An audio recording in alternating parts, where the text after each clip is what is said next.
Thank you very much, Cheryl and Carrie, for this opportunity. My name is Rafael. I am an agronomist and an organic farmer here in Brazil.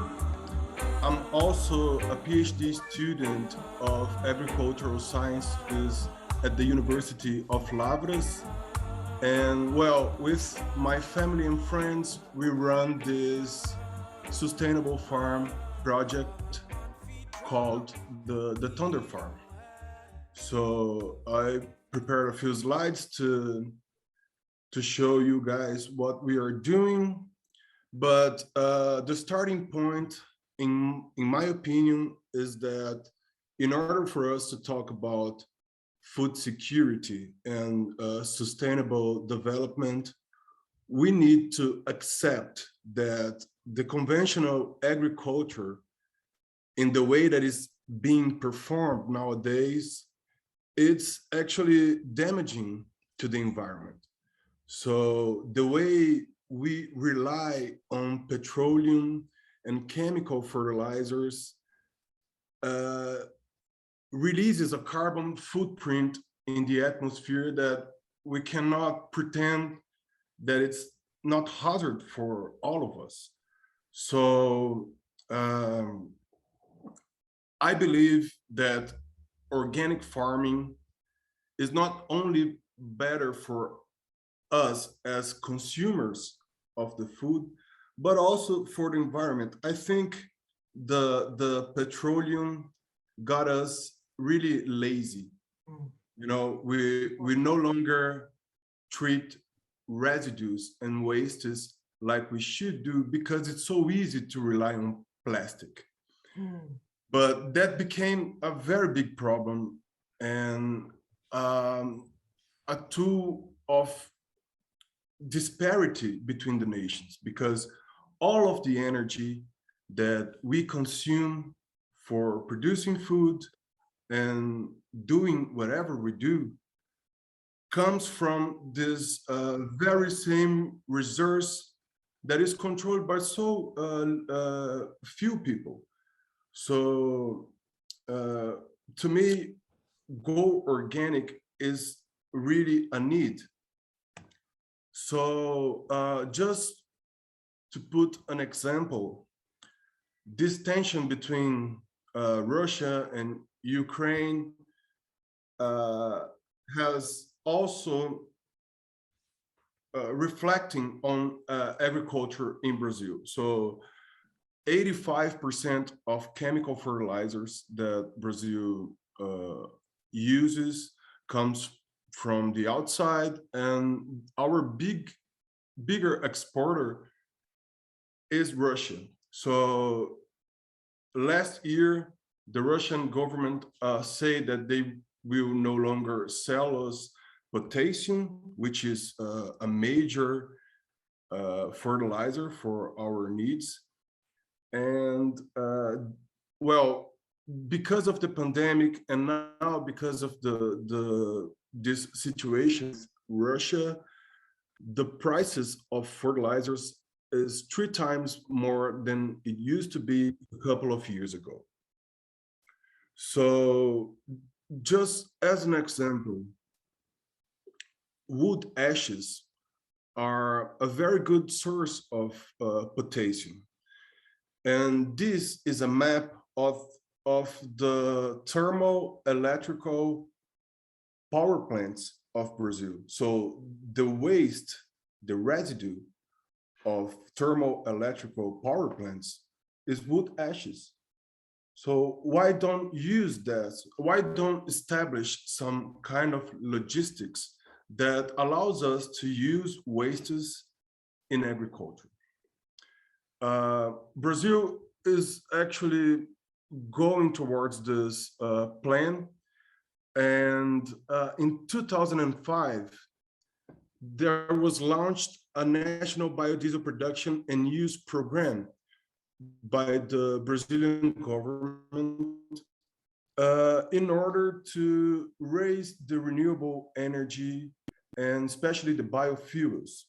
So nowadays, 10% of the diesel that we use in Brazil for running tractors and trucks, which is the main transportation way in Brazil, is made by biodiesel. So biodiesel is a renewable fuel that is made out of animal fats or vegetable oil.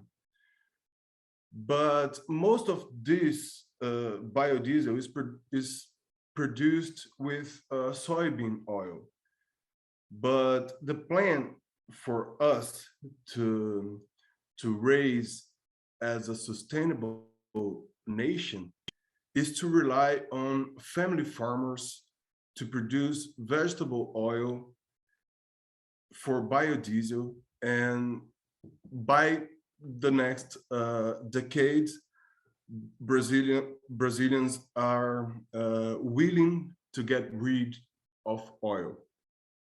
So I'm bringing up this matter because here at the University of Lavras, we have a biodiesel pilot plant. So my father is a teacher over there, and he runs this facility.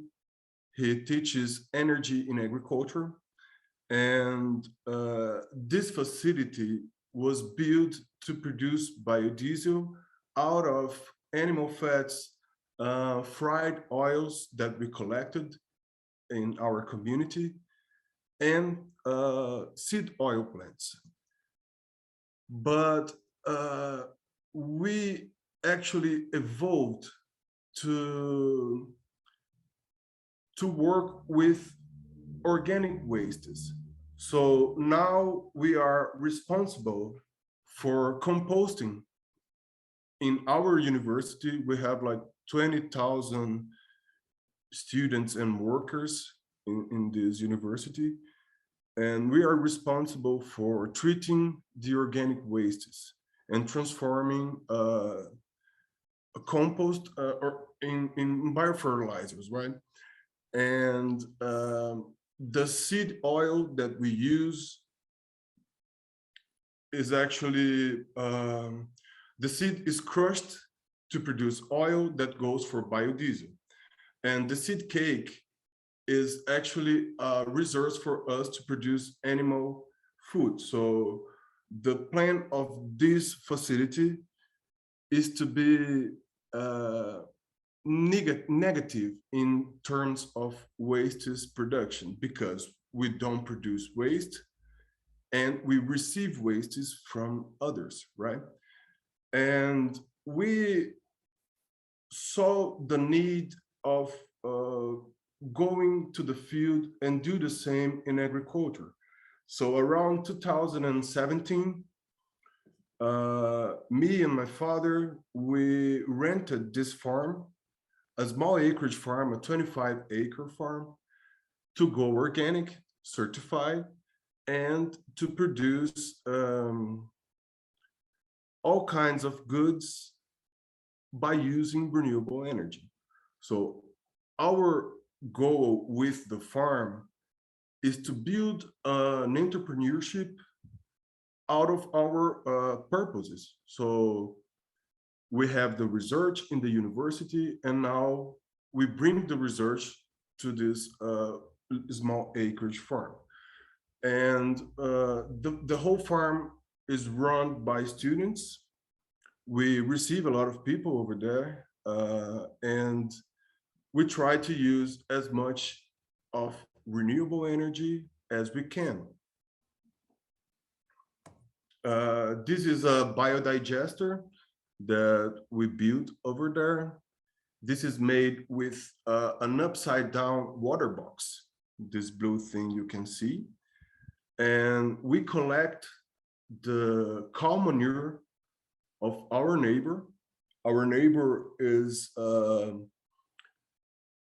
milk producer, and he's conventional. So he produces the cow manure, a lot of it, and he doesn't use. So we clean his facility to him in exchange of the cow manure, the common manure becomes biogas and biofertilizers, and some of them will feed earthworms.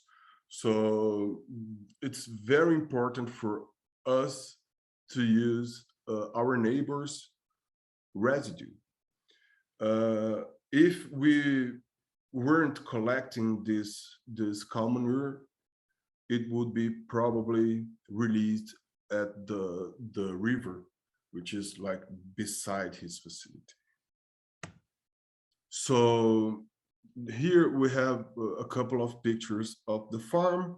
The left one is the winter, and the one at the right side is it was a picture taken like a couple of weeks ago, and we have a moringa field in the top side, an agroforestry site down. So we produce like maybe 100 different species in this small acreage farm. So in this agroforestry systems that is made with fruit lines in between horticultural beds. So we have bananas, which is the most important plant for this kind of agriculture, because it releases so much water to the ground. And we have fruit trees, we have all kinds of leaves and herbal medicines, turmeric and things like that.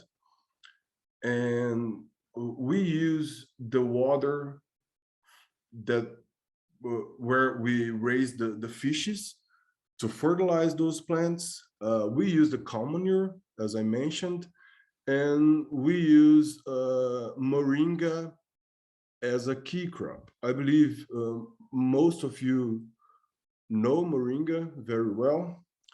So for us, moringa in Brazil is a very innovative crop. Not many people is familiar with this plant, but for us, it's very important to use moringa because it provides protein and vitamins and minerals for our chickens. We use moringa leaf extracts in plant nutrition and as a plant growth promoter. We use the sawdust of moringa woods to cover the soil, and the seed, moringa seed, is an oily seed. So we use the vegetable oil, which is great for biodiesel production. Actually, with 1 to 5% of moringa biodiesel, we can enhance the quality of wasted materials biodiesel. So if I have a fried oil that doesn't have a shelf life in its biodiesel, I can blend it with moringa biodiesel, and then I have a good quality biodiesel that I can stock for several months. The seed cake that comes out of moringa seeds after crushing for extracting the oil is a water purifier. So it allows us to drink some rain collected water. For instance, it allows us to purify and to clean water. Of course, moringa is a dietary supplement, but in Brazil, it has been banished by our FDA because of irregular claims that people were making on moringa food labels. So, but nevertheless, for us, it's a very important species, mainly because it's fast. It grows really fast here, and we can control the shade of intercropped plants. So if we need the soil to be covered. I can let moringa grow. If I need the sunlight to get into the soil, I can prune moringa and it goes really good for agroforestry systems. So this is our facility. We have like a small agro industry for processing foods. So we have a dehydrator that runs on biogas or wood stoves. And this is how we are trying to accomplish the sustainable development.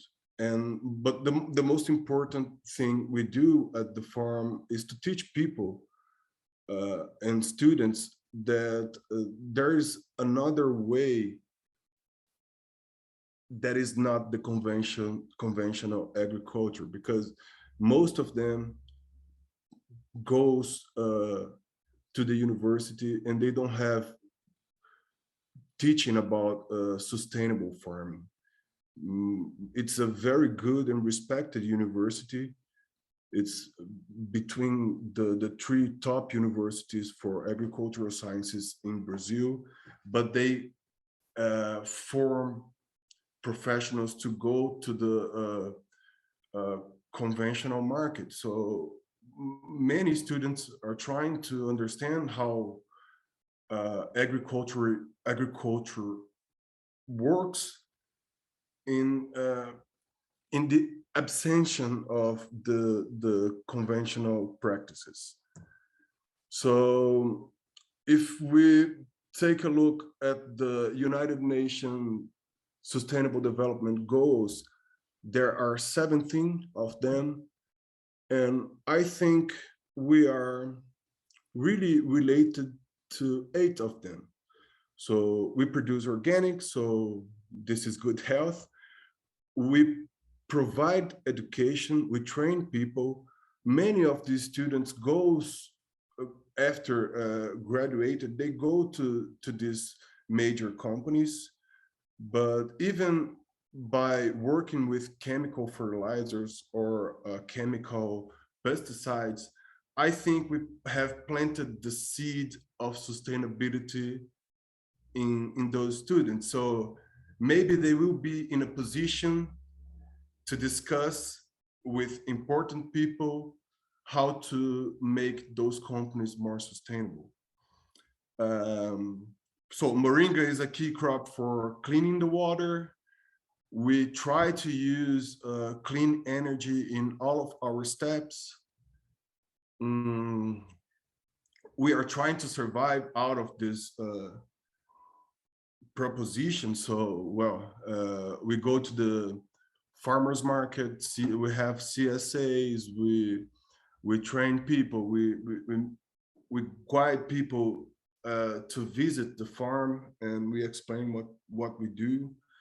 And well, we have established a partnership with the university, so we can assist them with the organic compost and the biodiesel, and we can use those things at the farm to see its potential and how it performs in the field.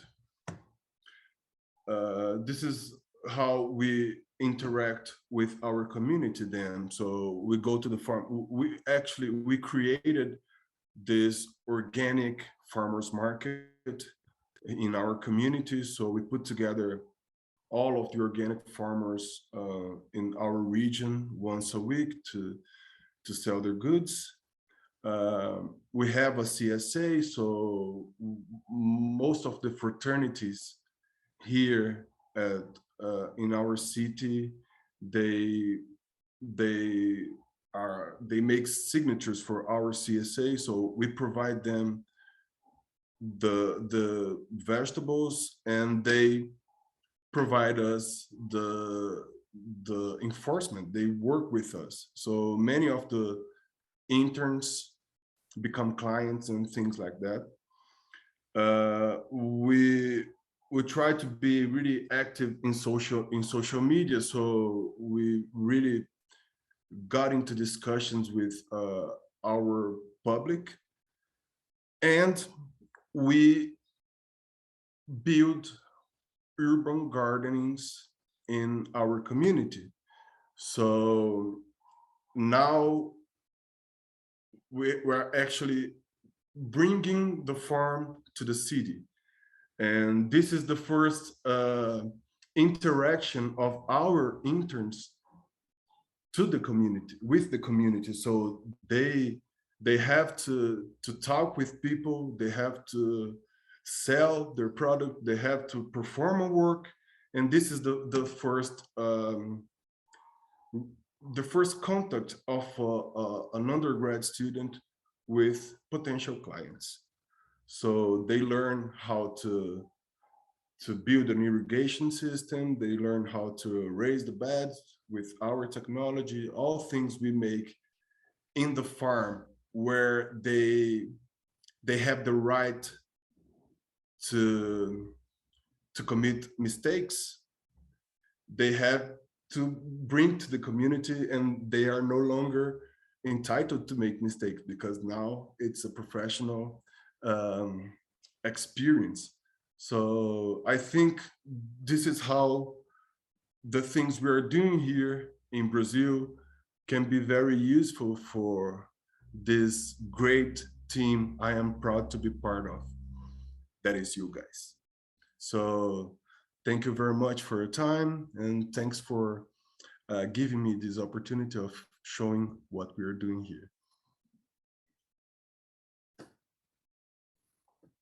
And that's it. That sounds amazing, Rafael, what you're doing in Brazil with your students. Just some beautiful pictures, and it's just so interesting. You highlighted a lot of sustainability issues and challenges, but also just the richness of the people that you're working in. I really felt that. Did anybody else? I see Christian. Hi, Christian.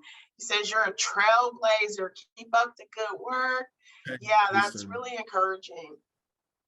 Dr. Carey, did you have any questions? Yeah, I mean, I just have definitely, thank you so much. It's, you know, I know you are going up for your defense soon, and I appreciated the context and the background as well with what's going on in the world right now, and just this, you know, using innovation and ingenuity to find these sources of things. And those are excellent points to make for grants moving forward as well, right? That these are alternative sources of, moringa is an alternative source of potassium, right?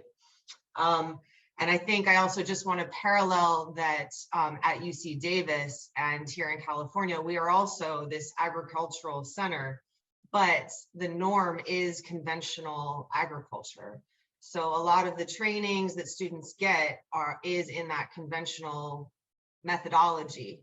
And yet they're now confronting the climate change and these issues of environmental justice, food security, and they need more places like yours, you know. So I really, I'm like, oh, I can't wait to get his slides. That's all I was thinking. And just, I'm so impressed. I can't say enough. I guess the only thing, like looking through, I think you connect a lot about like the food and the environment. I liked you highlighting the SDGs that your project addresses, and that might be cool for us to add to all of the experts on here. It's like really pinpoint what you're highlighting. And I think you spoke to interacting with the community and academia and industry. Could you just talk a little bit about what challenges you're facing? What are your biggest obstacles, and potentially how can we help, or anyone help? Like, what do you want?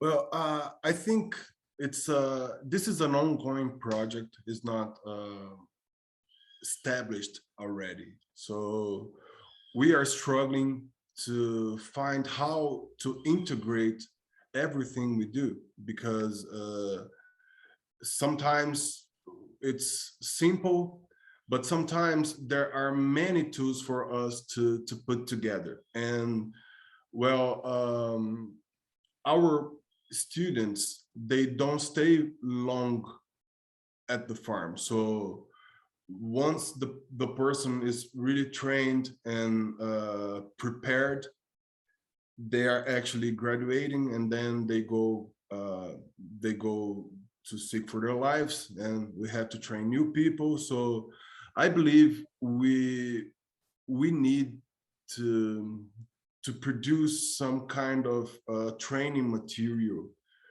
for us to, you know, to make this training easier for us, to make this training more practical and more credible. I mean, like yes. something, yeah, I agree. That sounds good. And even the monitoring and evaluation, if you can say after 5 years, we trained X amount of students, exactly, and now they're supplying X amount of farms, you know, and that's what Cheryl's always pushing, like, you know, this data-driven efforts as well. Can I ask too, how are the interns funded? Well, we pay them You do? for a work day, so Okay. they don't go every day like a regular worker. We put their schedule together with the university, mm-hmm, and we pay them by a day. Some of them, they have scholarships, okay, from the university to work at the farm, and those we not pay, you know. Yeah, yeah, but like that's a great like avenue to where to spend grant funding as well on those internships. So and then I just want to reiterate that I'm, you know, excited to come visit you. I think I always like to invite myself places, and after seeing the farm and the slides, for you, the drone footage, everyone. So I think we can also think about, you know, trying to bring students and people from here. And, you know, it was a pleasure to have you here at UC Davis. I continue to learn and be inspired so much by your work. So thank you. Yeah, thank you all. I'm really proud to be here. And I think, you know, part of this also is that we have people from all over. So we literally, today is our call where we have Rafael from Brazil and Patrick in Kenya, and Dr. Cindy Elliott from here in Mississippi. So we really have people from all over, and all of us and the rest of us here in California. So Patrick, are you ready and available to also speak with us? Yeah, sure, I am available. And I think, Rafael, that is really wonderful work that I'm also learning from what you're doing there. So maybe I would ask to share my screen. Sorry, I've been having trouble logging through different gadgets. So if you see two Patricks, it's the same person. So don't get scared that there is someone else coming in. So could I have the right to share the screen? Yeah. Yes, sir. You should be able to share. You should be able to share. All right, it's coming up. There you go. Looks good. You can see it. I'm looking for the slide mode. There you go. So I'm very happy actually to join these discussions. I think this is the first time that I'm joining. And for that reason, then I've been looking for my camera so then I can have my face be seen. Yeah, so I think that's much better. And the work that has been going on around Moringa is actually something that is fascinating and that I really love participating in throughout. Just a brief background that I'm doing this presentation based on my community experience in Kenya over several years, since 2007. Like my bio says, I'm a co-founder and currently the director of Pamoja community-based organization that is doing work in Kenya. We started this organization way back in 2007, and that means that it's over a decade of working with the community. Going into this community, basically our main mission was to empower the communities so then they can be able to identify and address significant needs that affects their well-being. Generally, what we wanted to do was to create a platform where people could leverage the resources they have from within their communities and then use those resources to advance life and well-being. We had a vision of like, sometimes later we'll be seeing a community that is healthy, a community that is able, and a community that is happy always. And we are actually still striving to achieve that vision to date. Over time, we've worked with the community to identify and categorize these needs. And currently we are working on 5 major ones, that is community health and programming. In our organization, we have several other projects that I'm not mentioning here today that focuses on health programming. And I'll get to that, the reason why health became our #1 priority. We are also focusing on water and sanitation, where we have education sessions with communities at the household level. We have water projects that aim to get water to the people and to just ensure that people have access to safe and clean water. We do a lot of education and training programs. This depends on the level of students that we get. We have students who had dropped out of school and going back to school. We have people who are just coming in to learn vocational skills. And we have, people we say are adult learners who really did not go to school and trying to start again. And we have children as early as in the kindergarten. And then because of the region where I come from, we are doing a lot of food security and environmental programs, basically to address some of the key issues that I'm going to be talking to in the next few slides. So if you see this particular slide that is here, this demonstrates some of the projects or sustainable projects that we are doing. We've done a lot of food security programs, including rabbit farming, where initially we were integrating rabbit farming with crop farming. For example, we picked on orange flesh potato, and farmers would grow rabbit and then feed them with orange flesh potato. Then that also gave birth to moringa farming, which I'm going to be speaking to.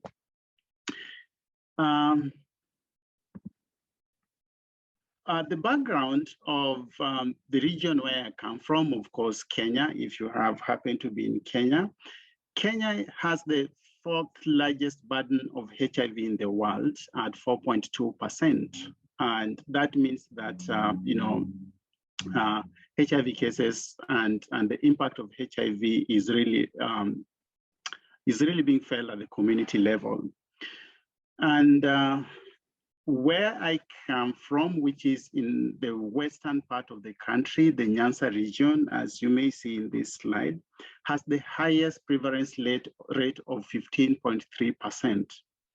That makes a lot of other things complicated because of poverty increasing and the rest. And to speak of poverty, the poverty rates in this area is also about 42%. So the mix of high HIV prevalence and high poverty rates makes this particular region really, really interesting when it comes to issues of vulnerability. Incomes are pretty poor, food security is pretty poor, and access to essential services, be it water, be it sources of energy, and food in general becomes a big problem. So these are some of the needs that the organization that I work for respond to. And when we respond to these needs, we are responding to them at the community level or the grassroots level. That means that we are working with individual families. We are working with direct beneficiaries. We visit households and we work with them to come up with different ideas and different innovations which can make them, make a difference in their lives. And as I had said, based on our, objectives and the mission is basically to work with households and individuals to leverage resources that they have from around. The region is actually dependent on subsistence agriculture and primarily growing of corn because cornmeal is basically the staple food in this particular community, which over time has been failing because of erratic rainfall and because of overuse of the soil. So the soil fertility is pretty poor, and the use of artificial fertilizer over and over again has also increased or decreased the soil fertility in one way or the other. Because if you don't have money to actually now buy the fertilizers, then you have zero production. So year in, year out, there is that continuity of not being able to get enough food for the family. That means that other things, including treatment, for those who are on treatment for HIV, they cannot access good food. That means that treatment outcomes are actually compromised. So with this, then as an organization, in our 5 key objectives, we have found out that responding to poverty reduction, responding to health and well-being, responding to zero hunger, and responding to access to clean water and sanitation is one of our priorities when it comes to working with the communities. And of course, we came to realize that this one really cannot happen without a multi-sectoral approach to educating the community in different ways, including alternative agriculture. And that is why we have implemented over time a number of livelihood projects, like I had indicated before. Of course, I talked about the rabbit farming, but also in order to make households really have access to small irrigation techniques, we have given over 100 households, water pumps. These are pedal water pumps, as you can see from this photo. So the pedal water pumps are actually used by individual families who have access to maybe small streams or rivers, or maybe if they can dig, they can dig a well that can give them water over time, then they can use this one to irrigate their farms. This also helps them also in, drawing water for their other household use. And for other people, these pedal water pumps have been essential in bringing in other economies. After they have worked in the farm, they take them near the road with containers having water, and they run their car wash and able to get money. So over time, we have been able to diversify agriculture in this particular region. As you can see, this woman who is over here is tending to amaranth, which is one of the food crops that we have been able to introduce into the community. But because of the concerns around immunity levels for this particular region and for this particular people, there is a constant need to boost immunity. There is a constant need to, for people who are living with HIV, always constantly looking for alternative means of having, healthy foods that are not, expensive. So with this, we have had a vision and a mission to always continuously bring alternative agriculture. And that is why we came up with moringa as an alternative crop that can both provide the need to the household for their daily consumption of vegetables, and also, they can use it as part of their medicinal, access to immunity and the rest. So in 2017 through 2018, through the support of Carrie Waterman here, we started working with small communities to introduce moringa. In this particular region, even though people knew about moringa as a crop, it is something that is still bought either from the shelves, from the supermarkets, and they're being, the crops are being planted from somewhere and they're grounded, and then, they appear in the streets. But we also had farmers that had one or two plants in their backyards, and of course they were growing moringa.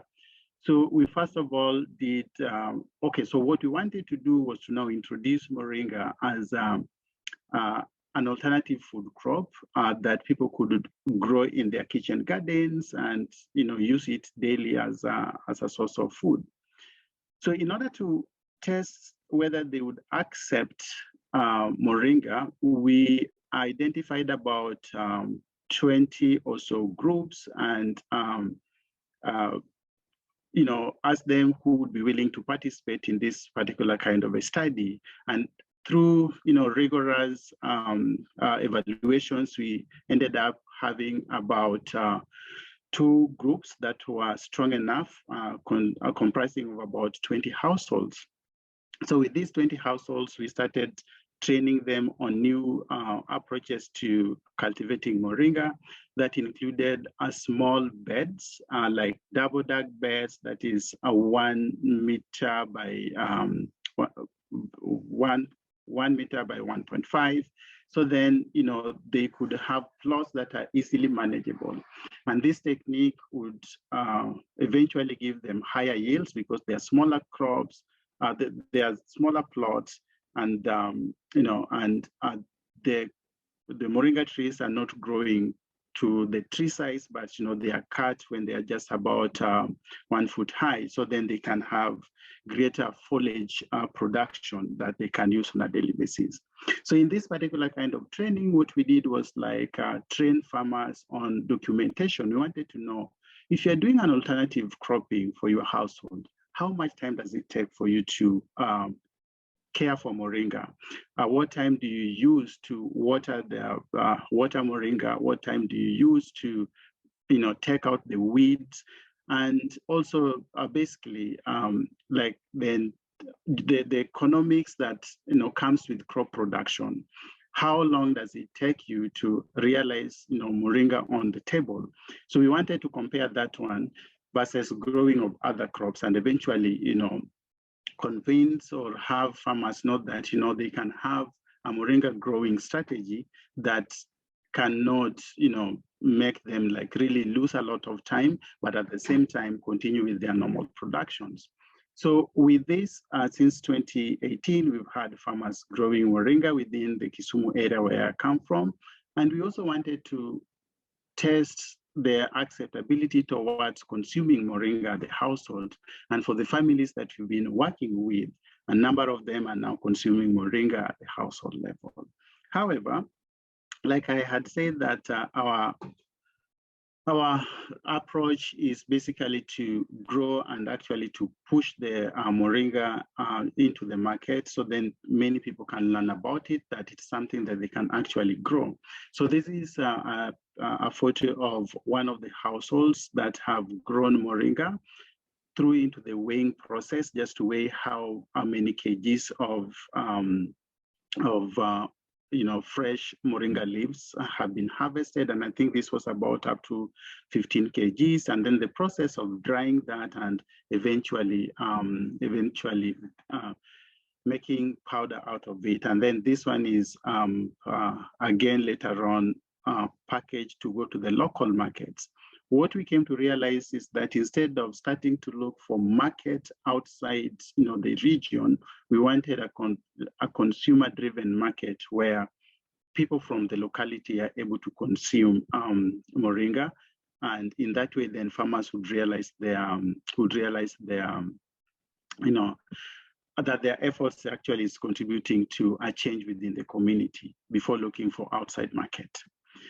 So this is part of the family members taking, taking their time to grow moringa, and you are realizing the processes of drying, how they can yield different results. We have this one other container that has a brown kind of drying process that eventually, does not meet the standards. So again, later on, through various techniques, we realized that, drying under the shade, drying in the house makes you have eventually a greener moringa, like, the one that the young lady is holding here, which is very green. And when you ground it, then you still have the green color coming out of it. So over time, households have been able to know the process of growing moringa, the process of drying, and the process of grinding it into powder and pushing it into the market. And with that, then we have tried to push more further and advocate for moringa as something that can be recognized in the local market. We have had farmers organize local trade fairs. And I think using the word trade fair is a little bit big, but locally, where local farmers come together with the Ministry of Agriculture to just showcase what they are doing and show different kind of products that moringa can be made of. Example here, you have this lady with the green moringa. It has been made into a powder form, and this is being used in other, being mixed with other drinks, and just to enhance its palatability and the rest. So through these farmers unions, we've been able to push more of the moringa into the market and locally. And we've also had the Ministry of Agriculture coming forward to embrace moringa as an alternative crop that can be grown in this area.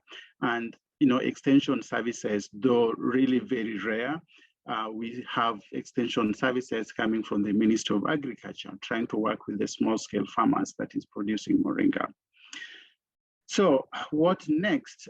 With the consumption, we thought that it would be better to also get into the clinical trials to see the efficacy of moringa on other things, particularly for a study that we are currently wrapping up, was a study that was trying to look at the efficacy of moringa in milk production for lactating moms and growth and development for babies. So recently we started off a study to the support here with Dr. Kerry and another PI from the University of Kentucky, where we enrolled about 50 mothers. We had a control group and an intervention group, where the control group was getting moringa, was not getting moringa, and the intervention group was getting moringa over time. Then we collected blood samples, we collected their milk, and also poop for babies, basically just to look at the impact, possible outcomes of increased milk production and also increased growth for babies, just comparing the two groups, whether the intervention group would have positive outcomes after consuming moringa versus the control group that was receiving a placebo just out of corn meal. And before we did this, of course, we had to sit down with a trial group to make sure that what is the correct amount of moringa that mothers would be comfortable consuming over time. So I think we did this for about 2 months, and I think we are eagerly waiting for results to come out of this study. So basically what we are trying to do is to ensure that the work that we do is outside there, and it's evidence supported. In that way, then we can advocate for moringa authoritatively, having data that backs our findings in a manner that can convince other people to start consuming moringa in a more objective way, with the aim of improving health and well-being. So with that, then I say thank you, and we'll invite questions. That was great. Great, Patrick. Really exciting. Love the images, the stories. You guys are amazing. Can't wait to introduce you to some of our community experts. Anyone else want to ask Patrick a question about his presentation, his project, Dr. Carey? Patrick, don't forget to send that to us as well. It will be posted to the website. The whole purpose, as Dr. Carey said, is we're matching community, food justice, health, equity advocates and experts to academic advisors so that we can help them better understand how to scale, how to demonstrate impact. And we're creating a body of best practice work, through these partnerships between community, and it's global, worldwide leaders matching up with academic. I think this is exciting in 2022. And thank God Dr. Carey thought of this to bring us all together. And you guys are awesome. Well, then we can talk a little bit at the end too, because we have questions we want to ask. So Dr. Carey, would you be okay if we just bring up Dr. Cindy and invite her to start her sharing today? And then we can come back and kind of have some questions and freestyle. Yeah. It's incredible. I'm so proud of your work, and it's been an honor and pleasure to work with you. I do have questions, but I'll follow up afterwards. So thank you and welcome, Dr. Elliott. Thank you for joining us. Okay, and now we have from Jackson, Mississippi, Footprint Farms, Dr. Cindy Avers Elliott. Good morning. Thank you so much. It is such a pleasure to be here and to be able to take in all this great information. It was just so great. Dr. Carey, thank you again for putting all of this together. As you can see, I'm outside of the farm today. I'm actually in Memphis, Tennessee with about 6,000 other women that is on one accord of how do we make a difference in our areas. So right now we're here representing Mississippi, Tennessee, and Alabama as far as the states that are here with Alpha Kappa Alpha Sorority Incorporated. So we're having a grand time with new meetings and new ideas. But to be here and to listen to everything that's going on, oh my goodness, so many good practices. Rafael from Brazil, I think what you're doing is so great. And we're doing a lot of that similarity on the same scale of what we're doing with our farms. First of all, let me introduce myself to those who don't know me. I'm Cindy Avers Elliott, CEO of Footprint Farms in Jackson, Mississippi. We are an urban farm. We're a 68-acre urban farm in Jackson, Mississippi. We're the largest urban farm in the state so far. However, we're trying to work on that to expand and to encourage more growers to get into the ag world. So we're excited about what we're doing. We are 11 years old right now in the agriculture industry, and the farm is a full service farm and ranch where we grow a lot of veggies, vegetables, and we work in areas where there are food deserts or people in communities without grocery stores and access to fresh fruits and vegetables. We've been doing this for the past 8 years in different formats. Unlike the others, I'm sorry I don't have my slides to go up, but I'm hoping later you'll go out to our Instagram to see some of the posting that we have at Footprint Farms, as well as our Facebook and to our websites. But for you and for what we want to include in this is best practices. For us, growing the vegetables and growing them inside the city, we do a lot, as I said, similar to what they're doing in Brazil. We're utilizing a lot of students and interns and community people to actually teach them the ways of agriculture and growing and being self-sufficient for self. Here on the farm, where we do a lot of practices with USDA, the United States Department of Agriculture, looking at best practices, working closely with NRCS, the Natural Resource Conservation Services, which for us is a lifeline for small farmers all over the country to be able to participate in those practices, and that will enable us to better take care of the earth, the soil, the water, and the air. So we're excited about that. Right now at Footprint, we are doing CSA programs, community supported agriculture programs, throughout the state, where we're actually, again, growing and working with the small farmers to help them grow. And we're actually working in partnerships where we're partnering with a lot of the smaller farmers to come together and to grow. So we're able to service the CSA program that we have throughout the state. So the great thing that we're doing for our small farmers is that they don't have to worry about the marketing aspect. If they grow it, we're going to find those markets for them. And we're encouraging more value added type of products to be produced as well, because of we're trying to help prevent so much food waste. So everything we talked about go right into the area of conservation and putting availability and access for healthier foods, because we know the importance of fighting for us diabetes, hypertension, and heart disease, and the disparities that we have with coming to Black people or brown people or people of color, other than the counterparts of being able to be healthy. So the new product that we're looking at, and we look at this often around the world, is what is it that we can also grow and produce in our climate in Mississippi?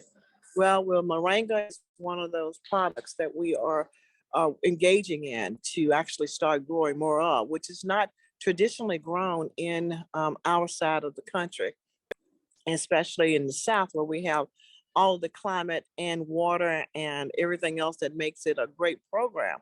But because of not being educated on the values of the moringa, has stopped a lot of farmers, especially farmers of color, from even understanding and knowing that it's there, is available, and what it could do.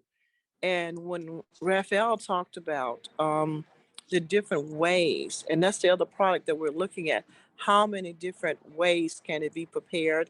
Can it be marketed out, sold in powders, as well as in seasoning, and different ways that we can help make the shelf life longer, as well as look at different venues that might want things differently than normal, or be able to know that you can make it into a drink or to add it with powder to your food to get all of the nutrition values that goes with that.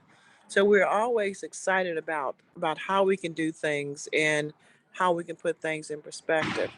For us at Footprint Farms, we produce, again, a lot of vegetables. Right now, we're in our green season. So we're getting ready for spring and getting our fields ready, or our growing mechanisms for the moringa for this year to actually start. But the biggest part about that is doing the educational, informational now to be ahead of our product that will be coming out.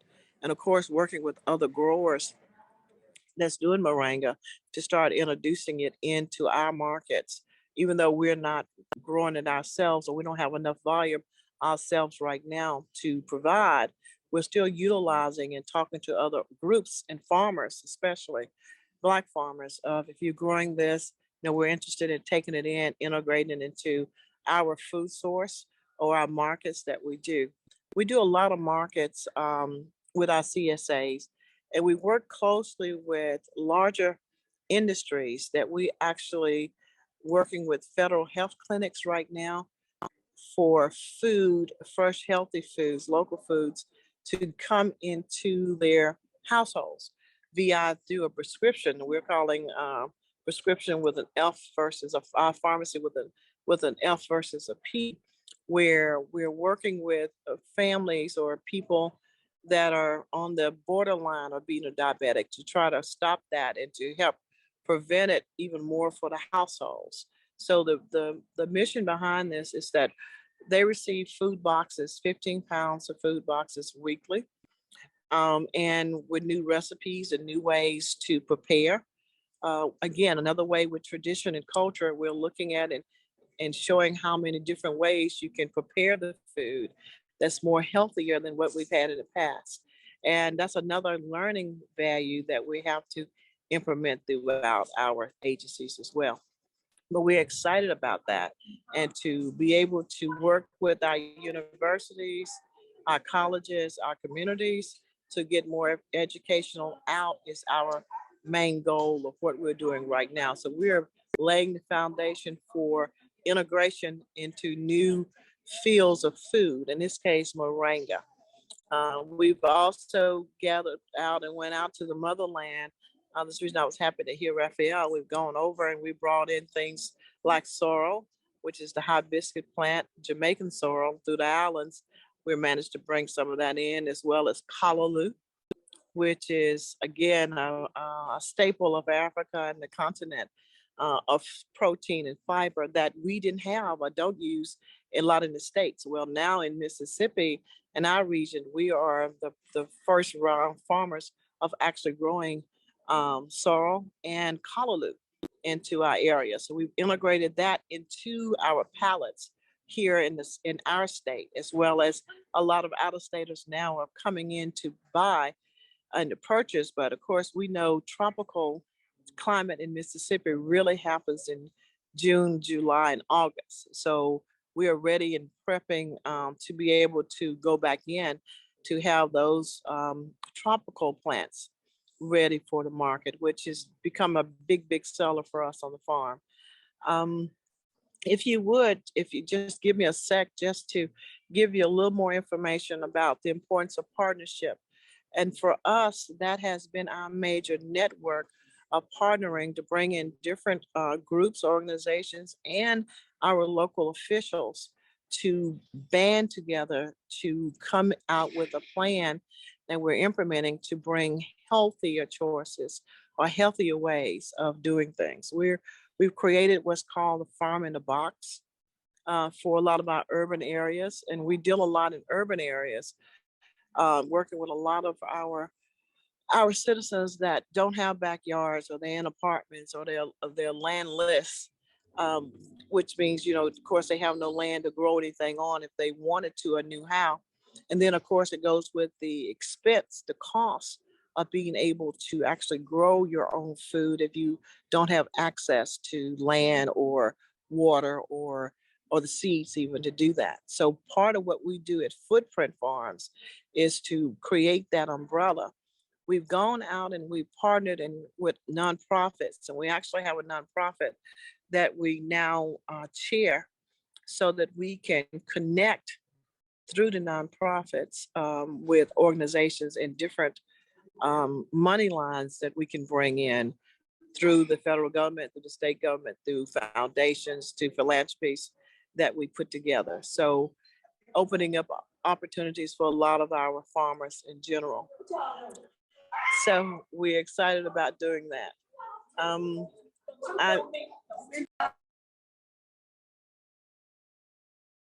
So please don't be alarmed. It's only 6,000 great women here that's coming in for this product. So we're excited about being able to share. And this is another part about the network and connections. We're utilizing every network that we have to get information out, because health is a big problem for us overall as Black people and people of color, regardless of what state you're in. So overall, for us in every country, well, in every state in the US and other countries, we're able to use this platform with this great sorority that we're part of. So we try to integrate wherever we can to bring that information on. And that's been part of our success, to be able to do the partnerships. For us, again, farming, we now have cattle. Cows are a part of our demeanor for the farm. Is another level. We're able to bring in universities to help us with this. The other great part is that we're creating this buzz to leave corporate America, or corporate America has given us, with pandemic, a new way of looking at life. My son, I have two sons. One now just left corporate America to come full-time to the farm.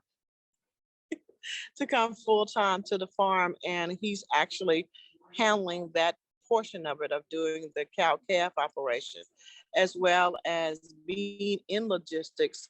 He's now coming up with different things that we can utilizing his skills and everything he's gained from corporate America.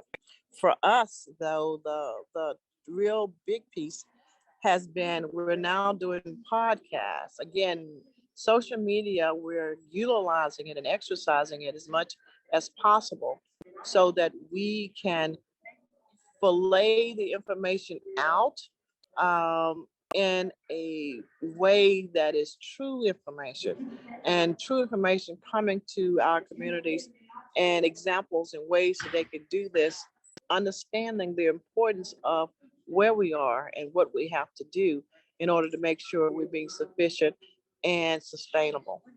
I'm open to other questions. I'm encouraging you and asking you to go out to follow us, to look at our website, which is footprintfarmsms.com, or our Facebook or Instagram, or now our YouTube channel that we now have is called Ag Plus Culture. So we're utilizing everything agriculture and letting our young people know the importance of agriculture. And it's not just putting a seed in the soil, it's putting a seed in the minds to harvest new scholars with educational different ways about agriculture. And that every part of ag embraces everything that we do in life. It truly is moringa. It is the tree of life. And to introduce them to new ways, to new produce, to new projects that enhance the community, but also the health of the community. So we really focus on the health side as well as the social side of being financially stable, and how we create avenues to create more entrepreneurs within our sector, and more entrepreneurs that look like us. So we're excited to be a part of that. Policies is important. We sit on a lot of the policy boards because in order to truly break a cycle or to impact, you need to be at the table, and a lot of things we need to identify and speak to.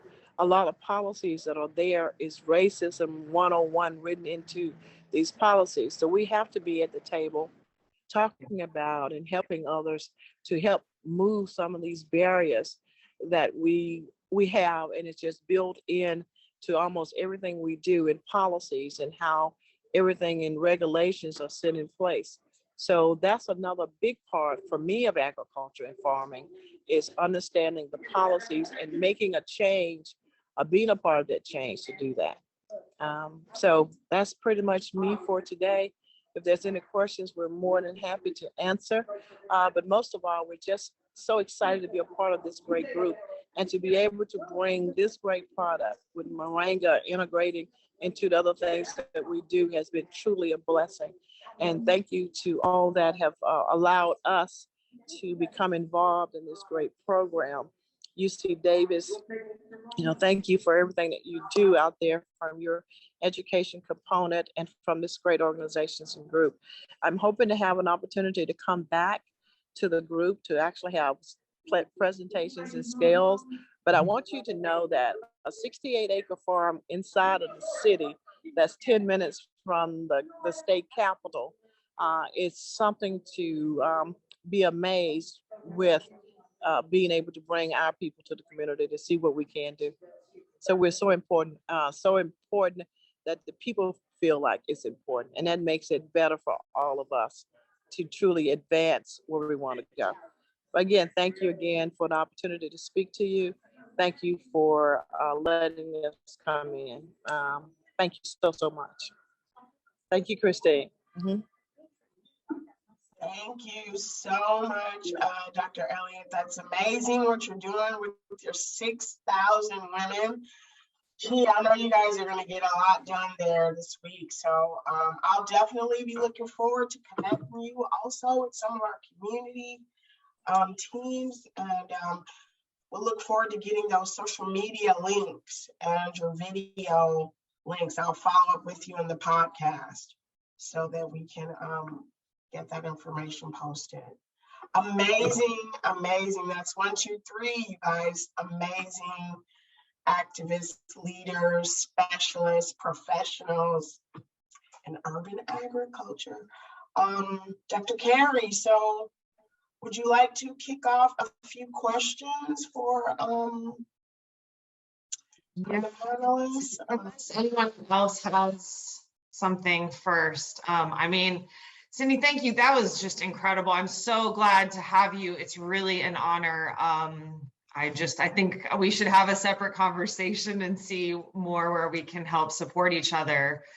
And I guess I just want to step back and say that overall, we put these panels together and you never know where the overlaps will be. And there's always so much synergy. And all three of you are feeding people and taking care of communities. And I just want to say, like, straight up, thank you for that. You know, that is against what everything else is pushing us, you know, so it's critical, and we can be researchers and scientists and talk about it, but we all still need to eat. So it's just, it's cool to see how these things overlap. I'd like to be able to work with you more on the moringa, and maybe we do have like clinical study designs similar to what Patrick and we did in Kenya, with pre-diabetic patients, even COVID. So COVID prevention in pre-diabetic patients, but it's all also like family oriented, where there's health autonomy. They take their own health measurements, you know, some of these things. So I'd love to connect more. And we did apply for a tri-state grant on moringa. And I'd like to invite you, if we make it to the next round, to be a part of that as well. So I'm trying to think, one other thing I wanted to mention was, I think the policy is really critical. You know, the USDA had major lawsuits for discrimination and racism in the past. They have an equity commission now, but I agree that there is a lack of, you know, they can say they put funds out there, but I read that only 60% of Black farmers in the US have access to the internet.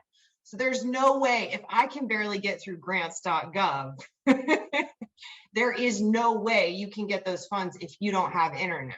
So there are these, if you're at that household level, you start to see these issues, and I like that we can advocate and connect these projects. I'm just trying to think, I just had a couple comments, and I think like the connection with the sorority is also really interesting, and how people get their message out and operate at grassroots levels is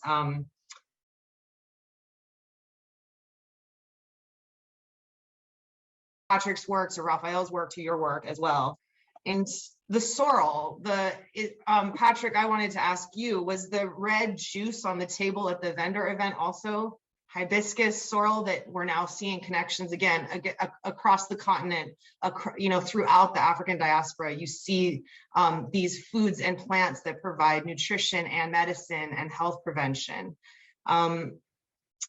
And kind of getting away from this reliance on corn and soy and maize and potatoes. And I think like a lot of the work in Kenya that we did was around African indigenous vegetables. And I was telling someone yesterday, you can go to a restaurant in Kenya and there's, you know, 8 different leafy greens that you can, and some are more bitter and some are more slimy and some have, you know, different flavors. Sometimes they'll cook them with milk to take some of the bitterness out.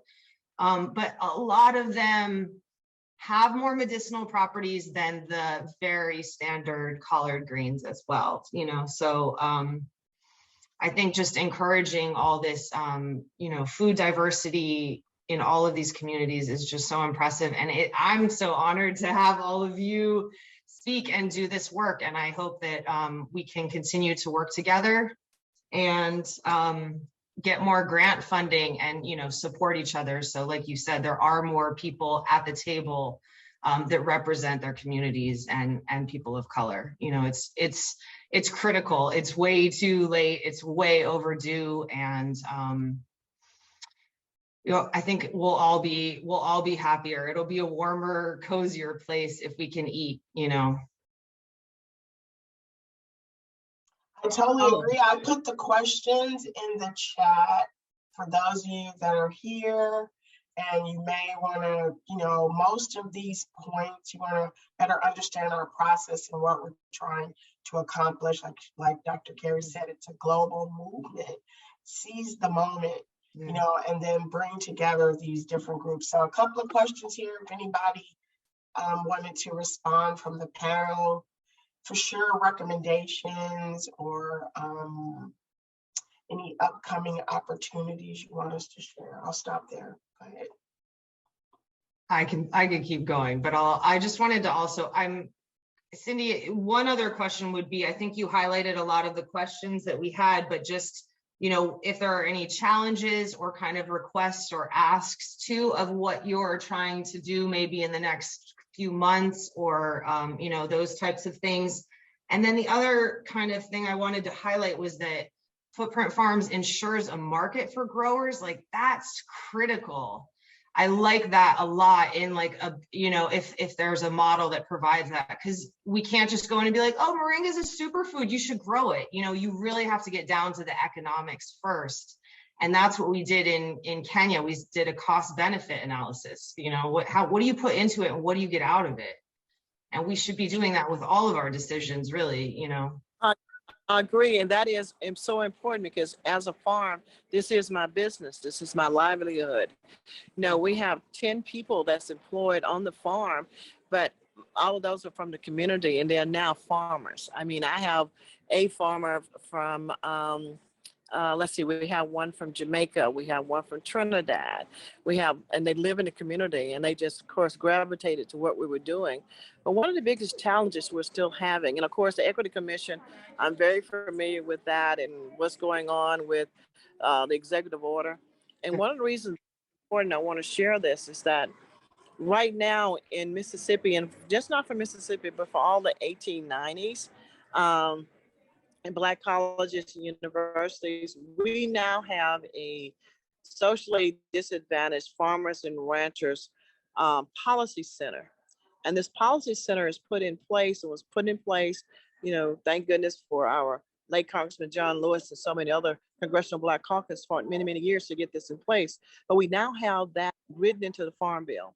And it's housed at Alcorn State University, which is our oldest land grant university in America, with the Second Morrill Act, the first Black university, then Black colleges for the 1890s agriculture schools. And so the thing that's important about this is that it takes in and it supports all the 1890s and all of the large Black CBOs around, so we can actually have a voice that we actually go in to research on these policies that we have, and we are able to then take them to the Congressional Black Caucus and to the Ag Committee.